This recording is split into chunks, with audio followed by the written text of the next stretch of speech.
In today's episode of True Crimes Unfold, we unravel a gruesome discovery in an upscale Hong Kong apartment, reveal the dark and twisted secrets of a wealthy British banker. This is the case that shocked the world. Please note that events and scenarios in this video may be graphic for some viewers. Discretion is advised. Details of the videos are taken from actual case files. Before we begin, let us know in the comments where you're listening from, what type of cases you'd like us to cover next, and we'll make sure to add them to our list. And don't forget to subscribe to get new stories as soon as they're released. Now settle in, get ready, and let's begin. It began with a single phone call, a seemingly routine request for police assistance in one of Hong Kong's most affluent neighborhoods. But what officers found behind the closed doors of a luxury apartment would reveal a nightmare beyond imagination, shaking the city to its core and leaving an indelible scar on its collective conscience. It was Halloween night, October 31st, 2014, when the Hong Kong police received a call from a British expatriate living in the upscale neighborhood of Wan Chai. The caller, Rurik Jutting, calmly requested their presence at his apartment, citing an incident he needed to report. There was no urgency in his voice, no indication of the horror that awaited. When officers arrived at the towering residential complex, they were greeted by Jutting himself. Dressed casually and visibly composed, he led them up to his apartment on the 31st floor. The scene they walked into was one that would haunt them for years to come. The stench hit them first, a sickly metallic odor that signaled something was terribly wrong. As they entered the apartment, they were confronted with a sight that defied belief.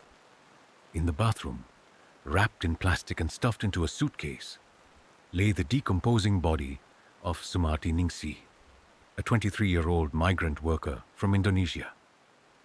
She had been dead for several days, her body showing signs of torture and restraint.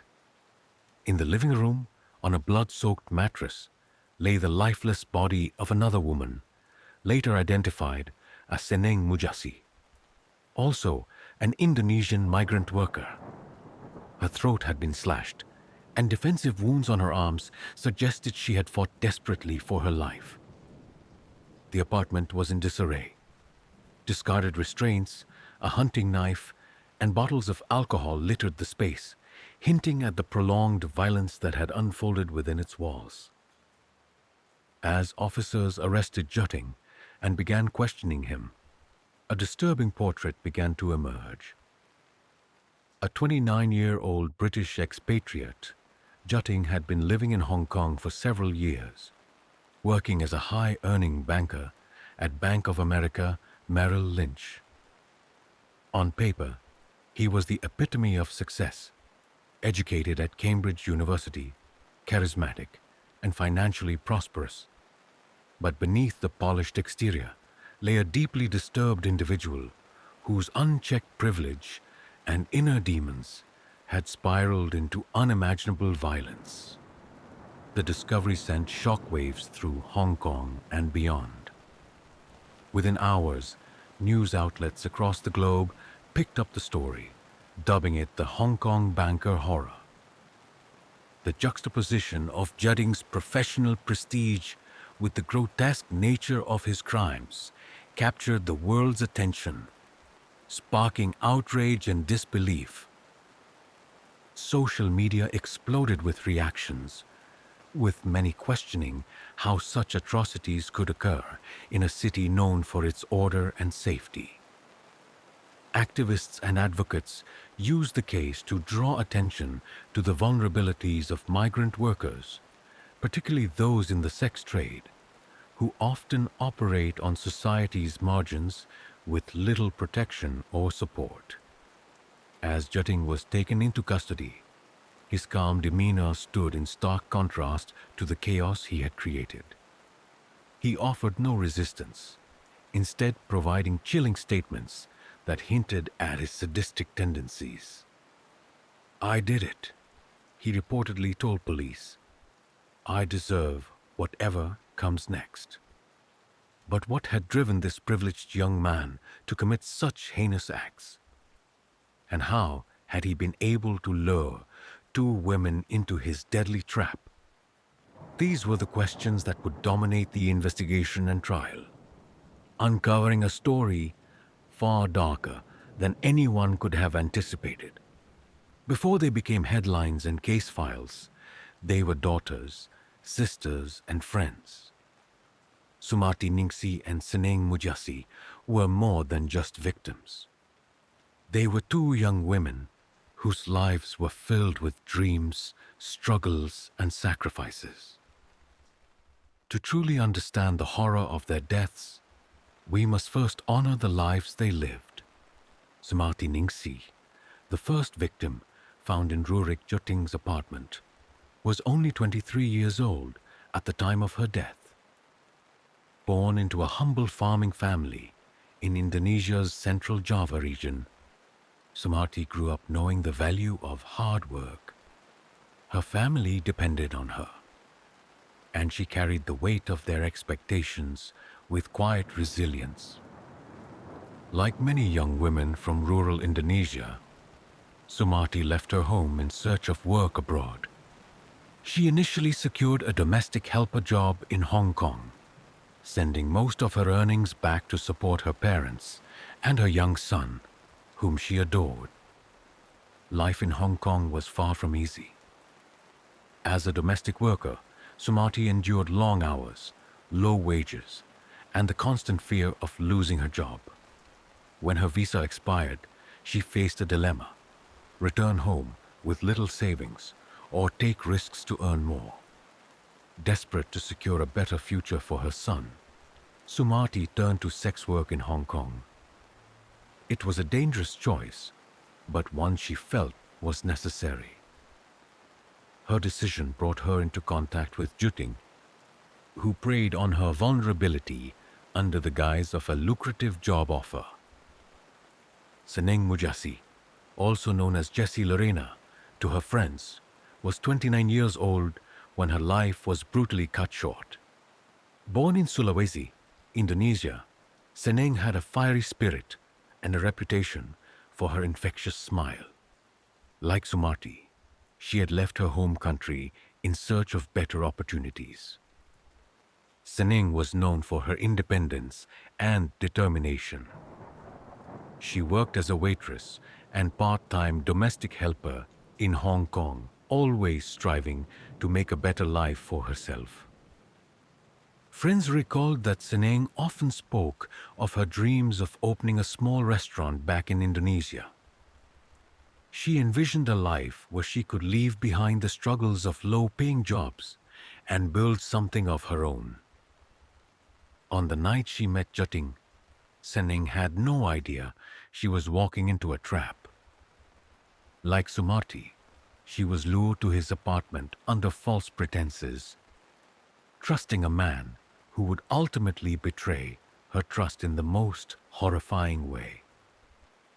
Both women's stories reflect the harsh realities faced by migrant workers in Hong Kong, many of whom are forced into precarious positions due to financial hardships and limited legal protections.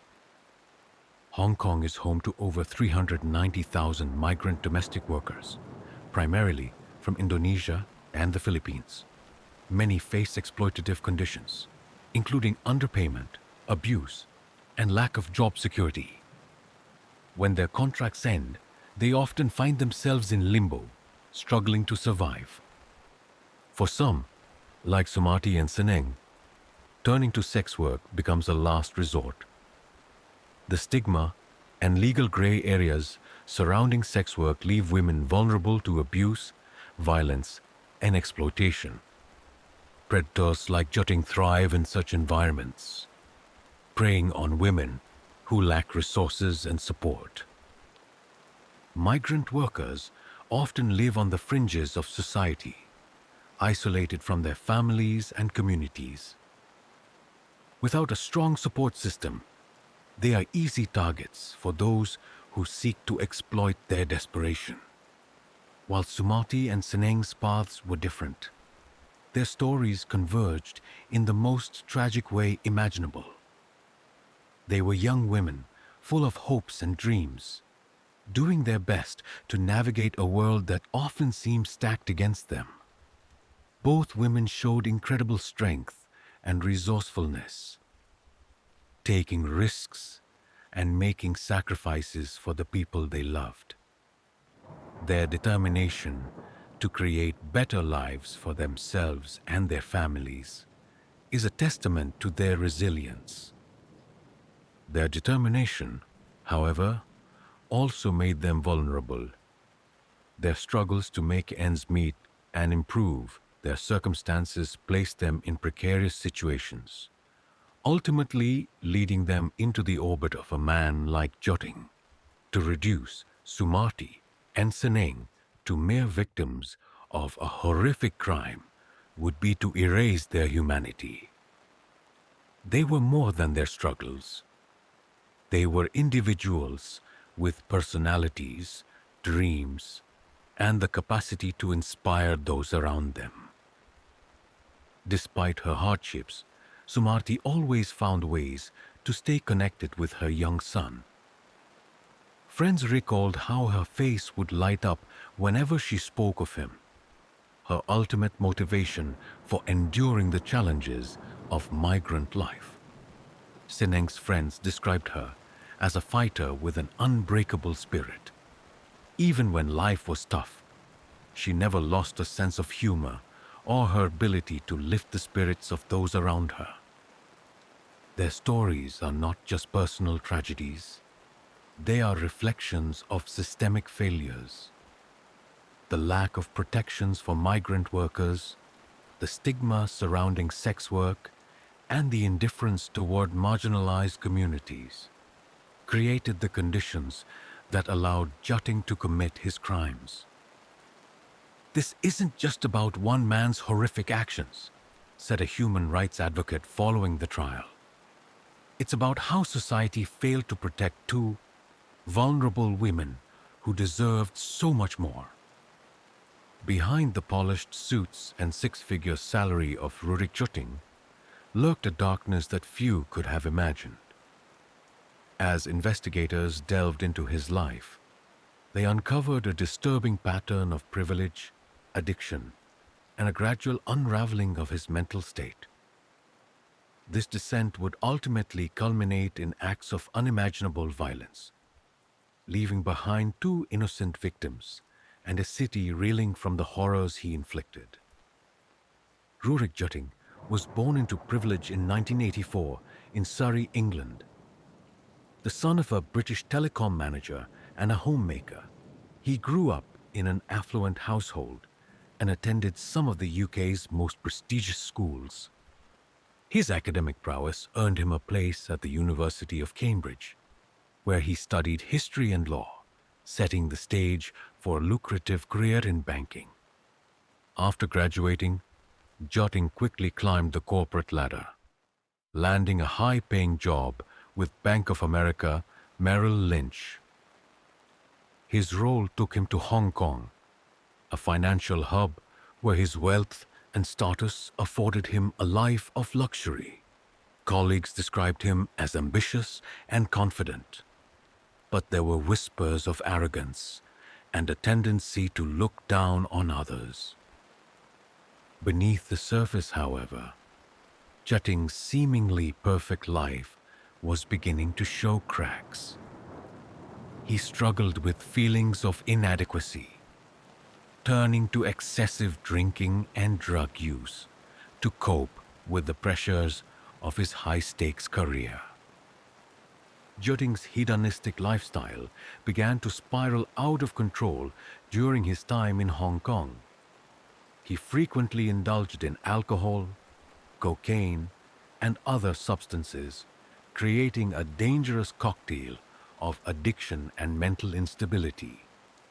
Investigators discovered that Jutting was consuming cocaine in alarming quantities, sometimes spending entire weekends binging in his luxury apartment. His addiction exacerbated his already fragile mental state, leading to erratic behavior. Jutting's drug use coincided with a growing obsession with violence and domination. His internet search history revealed visits to dark corners of the web, including forums and videos centered on sadism, torture, and abuse. As his addictions deepened, Jutting became increasingly isolated. He withdrew from colleagues and friends, spending more time alone in his apartment. Paranoia crept in, and he began recording video diaries that offered chilling insights into his disturbed psyche. During the investigation, police uncovered hours of video footage that Jutting had recorded in the days leading up to and following the murders. These diaries offered a haunting glimpse into the mind of a man descending into chaos.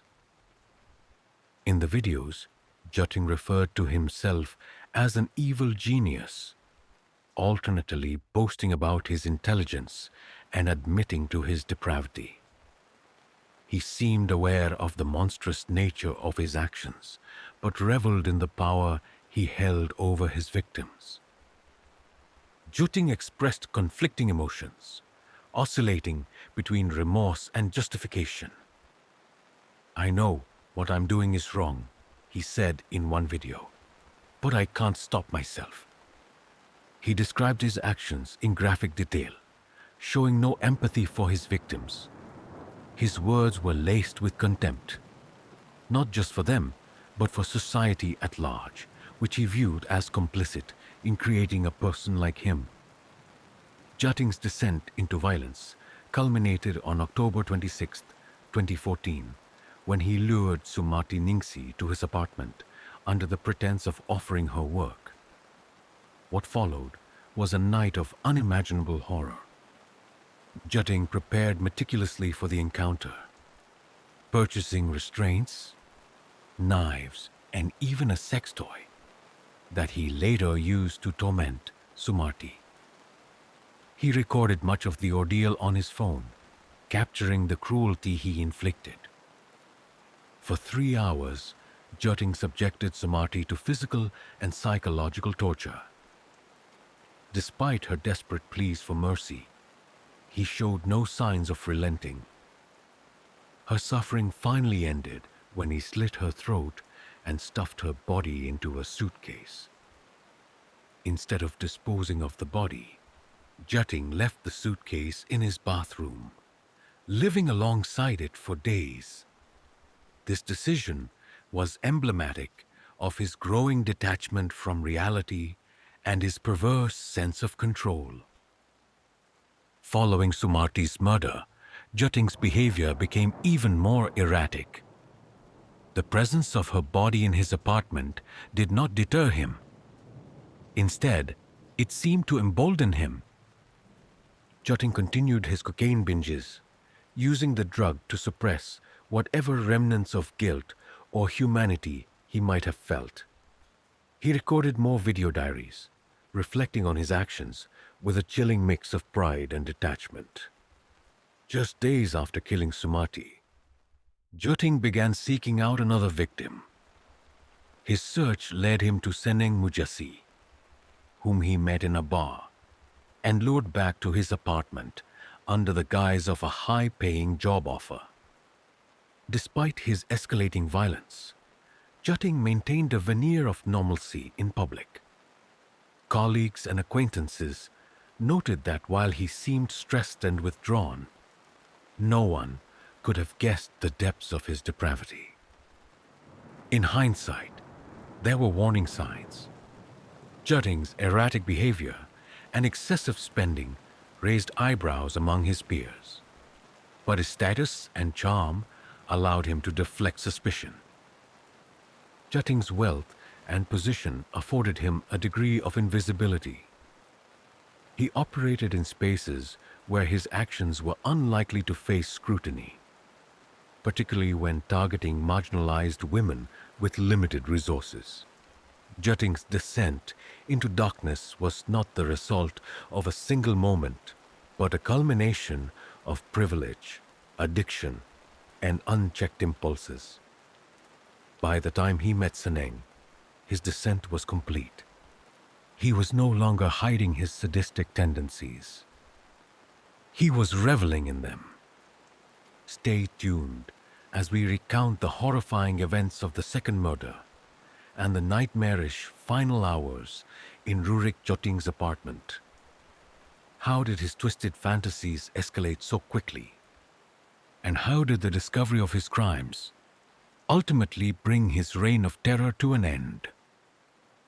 Just 5 days after brutally murdering Sumarti Ningsi, Rurik Jotting's violent urges reached a terrifying crescendo. On the night of October 31st, 2014, his descent into depravity claimed another innocent life. The calculated way he lured his second victim, Seneng Mujasi, and the horrific events that unfolded in his Wanchai apartment would finally lead to his capture. But not before another life was lost. On Halloween night, Jutting set his sights on finding another victim. Fueled by drugs, alcohol, and his growing sense of invincibility, he ventured into Wanchai's bustling nightlife district, where he often frequented bars and clubs that catered to expatriates. At one of his regular haunts, Jutting met 29-year-old Seneng Mujasi, a part-time waitress and domestic worker who occasionally supplemented her income through sex work. He offered her an enticing amount of money to accompany him back to his apartment, a common arrangement in her line of work. For Seneng, the offer was an opportunity to earn what could have been months' worth of wages in a single night. She accepted, unaware of the danger she was walking into. CCTV footage later revealed the two entering Jotting's luxury, high-rise apartment building. Seneng appeared calm, perhaps even smiling, as she walked beside the man who would soon betray her trust in the most horrific way imaginable. Once inside the apartment, Jotting's demeanor shifted. The polished, seemingly harmless man Seneng had met at the bar transformed into a sadistic predator. What unfolded next was a nightmarish series of events that showcased Jotting's complete detachment from reality and his twisted need for control. Jotting wasted no time overpowering Seneng. He restrained her using the same zip ties he had purchased before Sumarti's murder, and began subjecting her to verbal and physical abuse. His actions were deliberate and methodical, as if he had planned every move in advance. Unlike Sumarti, Seneng fought back with every ounce of strength she had. Her screams and pleas for mercy echoed through the apartment, but Jutting showed no signs of remorse or hesitation. Instead, he seemed to feed off her fear, further cementing his sense of dominance. After hours of torment, Jutting ended Seneng's life by slashing her throat. Forensic evidence later revealed that she had sustained multiple defensive wounds, a testament to her fierce will to survive even in the face of insurmountable odds. The murder of Seneng marked a turning point in Jotting's unraveling. Unlike Sumarti's death, which he managed to conceal for days, the circumstances surrounding Seneng's murder quickly drew attention. Neighbors in the building reported hearing loud screams and banging noises coming from Jutting's apartment. One resident later described the sounds as blood-curdling, prompting multiple calls to the police. For reasons that remain unclear, Jutting himself called the police shortly after Seneng's murder. Some speculate that his growing paranoia or the realization that he could no longer cover up his crimes compelled him to confess. Whatever the reason, his call ultimately led to his arrest. When officers arrived, they were met with a scene of unimaginable horror. Seneng's body lay on the blood-soaked mattress in the living room, surrounded by the tools of Jutting's depravity. Nearby, Sumati's decomposing body remained stuffed in the suitcase where Jutting had left her 5 days earlier. As police entered the apartment, Jutting displayed an unsettling calm. He offered no resistance, instead greeting officers with a chilling confession. "It's all here," he reportedly said, gesturing toward the grisly evidence that filled the room. Jutting was immediately taken into custody. His behavior during the arrest was described as unnervingly composed, with officers noting his lack of emotion or remorse. Among the items recovered from the apartment were the knives used in the murders, sex toys, restraints, and Jutting's phone, which contained video recordings of both murders. These recordings would later serve as damning evidence during his trial. News of the murders spread quickly, sending shockwaves through Hong Kong and the international community. The sheer brutality of the crimes, coupled with Jutting's privileged background, ignited widespread outrage and disbelief. Residents of Hong Kong were horrified that such heinous acts could occur in one of the city's wealthiest neighborhoods. Activists used the case to highlight the vulnerabilities faced by migrant workers, particularly those involved in sex work. The case garnered global media attention, with headlines focusing on the contrast between Jutting's status as a wealthy banker and the gruesome nature of his crimes. The press dubbed him the Hong Kong banker killer, cementing his infamy.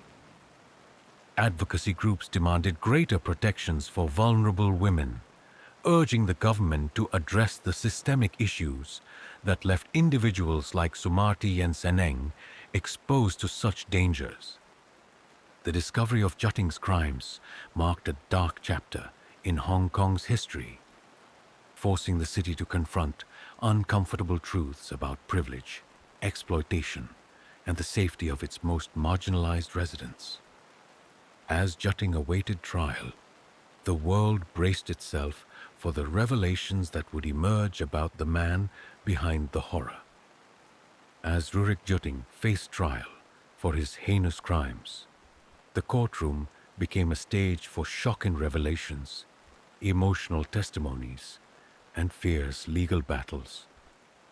The trial captivated Hong Kong and the world, not only for the graphic details of the case, but also for the broader societal questions it raised about privilege, justice, and the vulnerabilities of marginalized communities.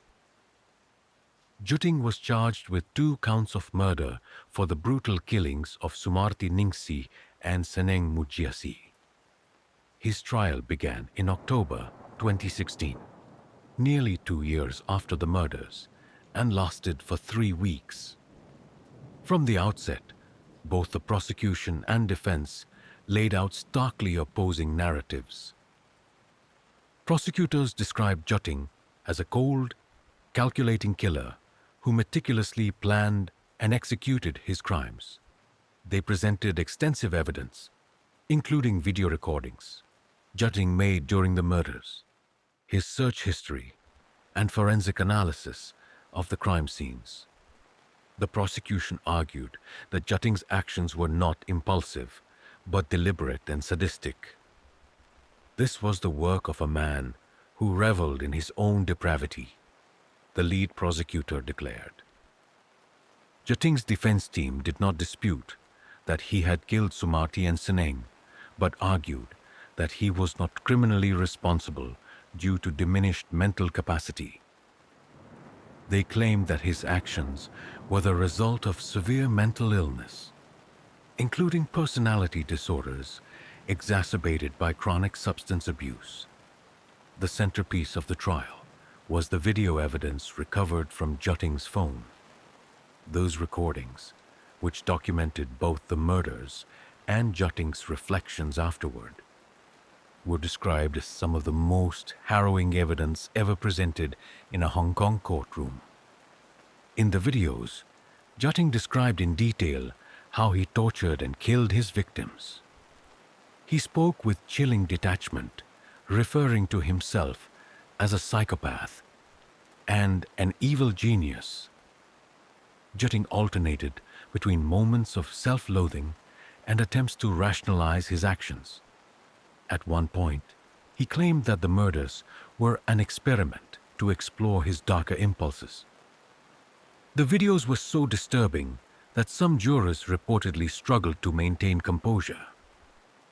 Members of the victims' families, who were present in court, wept openly as the footage was played. The trial was not only about Jutting's actions. It was also about the lives he had taken.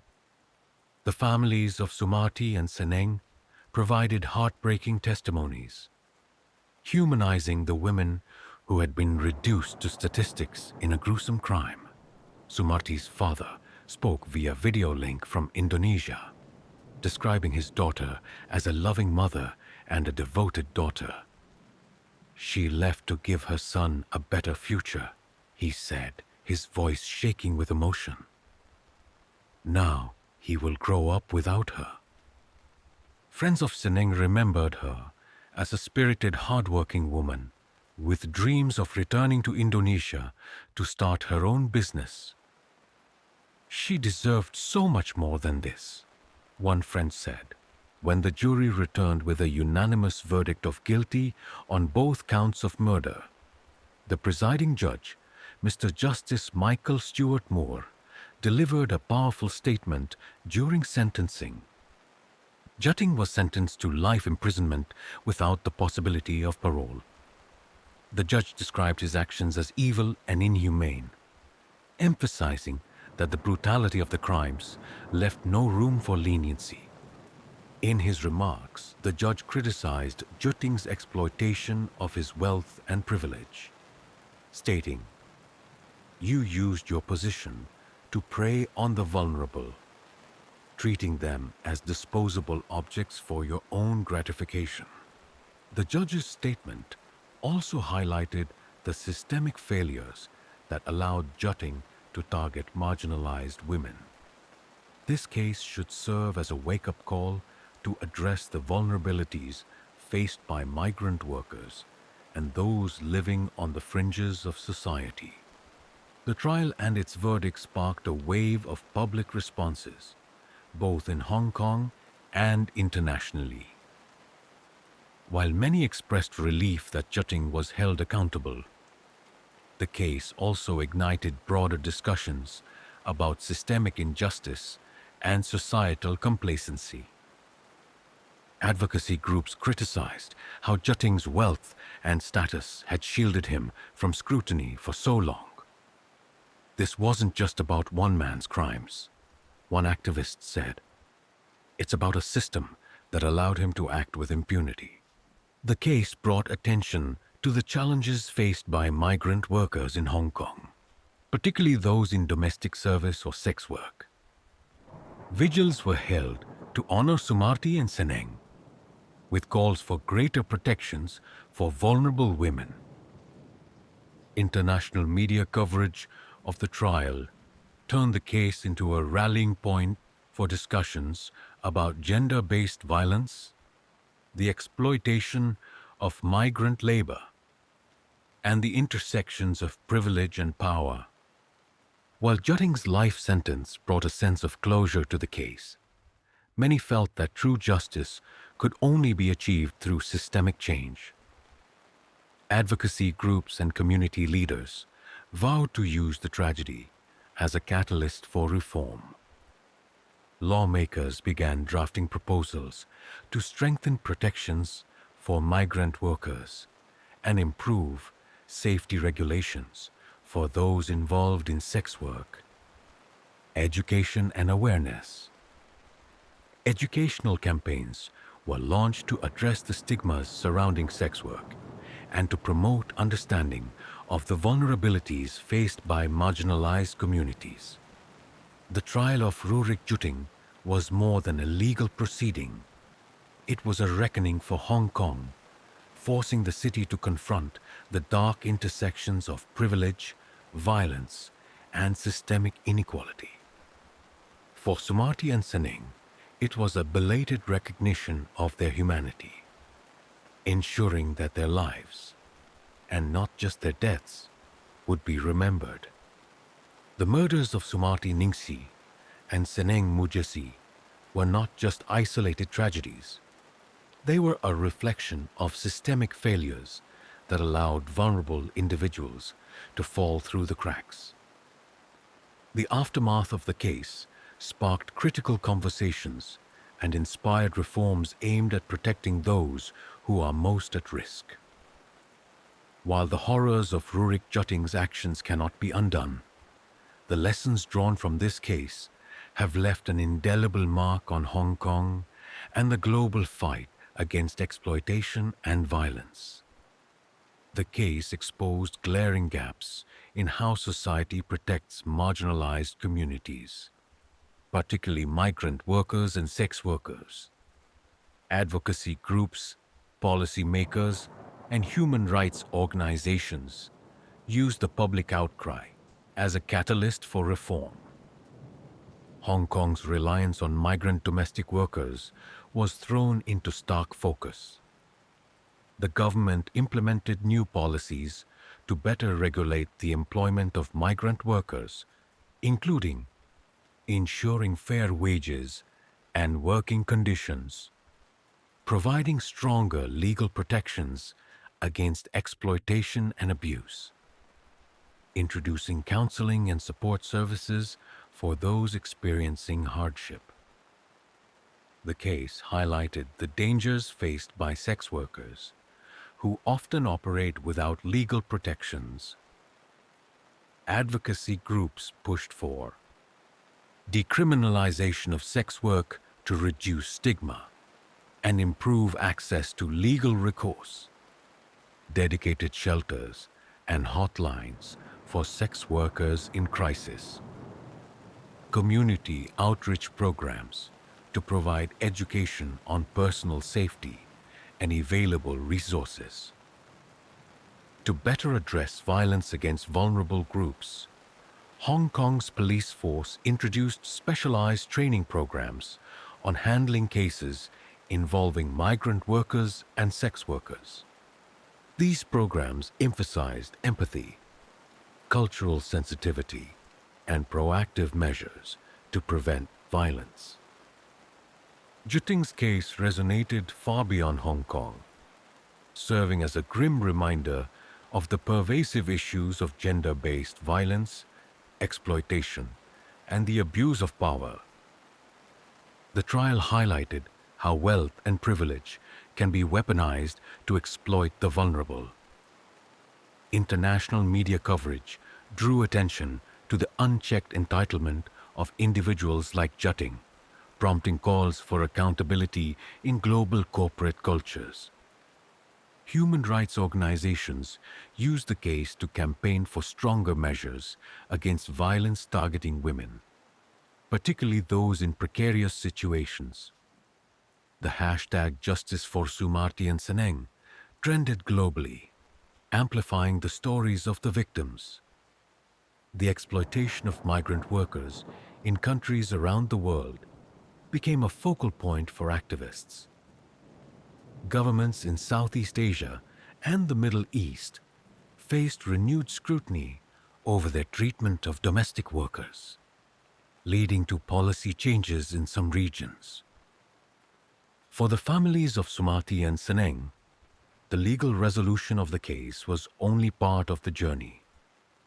They sought to ensure that the world remembered their loved ones not as victims, but as individuals with hopes, dreams, and vibrant lives. Community organizations in Indonesia established memorials in honor of Sumati and Seneng, celebrating their resilience and courage. These memorials served as spaces for reflection and advocacy, reminding visitors of the need to protect the vulnerable. Scholarships were created in the names of Sumati and Seneng to support young women in their home communities. These funds aim to provide opportunities that would prevent others from facing the same dangers they had endured. The families of the victims became outspoken advocates for migrant worker rights. "My daughter's life was taken, but her story will save others," Sumati's father said during a memorial service. While Jutting's conviction brought closure to the legal case, the broader societal reckoning highlighted the need for collective accountability. The case underscored the importance of acknowledging and addressing the structural inequalities that leave individuals vulnerable to exploitation. Governments, corporations, and communities were urged to take a more active role in protecting at-risk populations. Activists worked to destigmatize sex work and the struggles of migrant workers, arguing that society's biases contribute to their marginalization and make them easier targets for predators. Educational campaigns promoted empathy and understanding, encouraging individuals to see beyond stereotypes and recognize the humanity of those living on the margins. While the story of Rurik Jutting is one of unimaginable cruelty, the legacies of Sumati Ningsi and Seneng Mujasi are rooted in resilience and hope. Their deaths sparked a movement that continues to inspire change, ensuring that their lives were not lost in vain. Advocacy groups have pledged to keep fighting for the rights and safety of migrant workers and sex workers, using Sumati and Seneng's stories as rallying cries. Documentaries, books, and artistic projects have been created to tell the story of the case, ensuring that the lessons learned are passed on to future generations. In the words of a human rights advocate, "We cannot undo what happened, but we can honor their memory by building a world where no one else has to suffer as they did." The case of Rurik Jutting is a chilling reminder of the darkness that can lurk beneath the surface of privilege and power. But it is also a story of resilience, of two women who fought against unimaginable odds and whose stories have inspired a global movement for justice and change.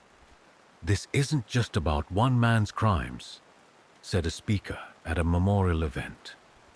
"It's about the systems that failed these women and the responsibility we all share to make sure it never happens again." Thank you for joining us on this journey through one of Hong Kong's darkest chapters. Let this story remind us of the importance of vigilance, empathy, and the unyielding pursuit of justice. Together, we can honor the lives of Sumati and Seneng by ensuring their legacy brings light to those still living in the shadows.